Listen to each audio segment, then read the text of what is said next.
ഓണത്തോടനുബന്ധിച്ച് ഒരു മാസത്തെ ക്ഷേമ പെൻഷൻ കൂടി മുൻകൂർ നൽകാനുള്ള ആലോചനയിലാണ് സർക്കാർ.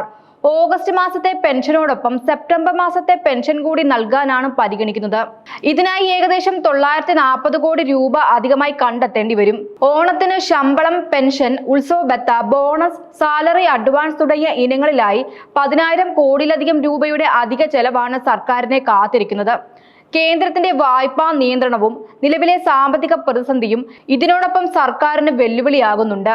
അതേസമയം ഓഗസ്റ്റ് മാസത്തെ ഓണം സ്പെഷ്യൽ പെൻഷൻ ഓഗസ്റ്റ് 25-നകം ഗുണഭോക്താക്കളുടെ അക്കൗണ്ടുകളിൽ എത്തിക്കാനുള്ള തയ്യാറെടുപ്പിലാണ് ധനവകുപ്പ്. പെൻഷൻ തടസ്സമില്ലാതെ ലഭിക്കാൻ ഗുണഭോക്താക്കൾ അടിയന്തരമായി ബയോമെട്രിക് മസ്റ്ററിംഗ് പൂർത്തിയാക്കണം. KYC പൂർത്തിയാക്കിയതും ആധാർ ലിങ്ക് ചെയ്തതുമായ ബാങ്ക് അക്കൗണ്ടിലേക്കാണ് ബാങ്ക് വഴിയുള്ള പെൻഷൻ മാറ്റുന്നത്. നിലവിൽ 51.10 ലക്ഷം പേരാണ് ക്ഷേമ പെൻഷൻ വാങ്ങുന്നത്. ഇതിൽ ഏകദേശം 27.95 ലക്ഷം പേർ ബാങ്ക് വഴിയാണ് പെൻഷൻ സ്വീകരിക്കുന്നത്. ശേഷിക്കുന്ന 23.14 ലക്ഷം പേർക്ക് സഹകരണ സംഘങ്ങൾ വഴിയാണ് പെൻഷൻ വീട്ടിലെത്തിക്കുന്നത്. കിടപ്പ് രോഗികളല്ലാത്തവരുടെ പെൻഷൻ വിതരണം ബാങ്ക് അക്കൗണ്ടിലേക്ക് മാറ്റാനാണ് സർക്കാർ നീക്കം.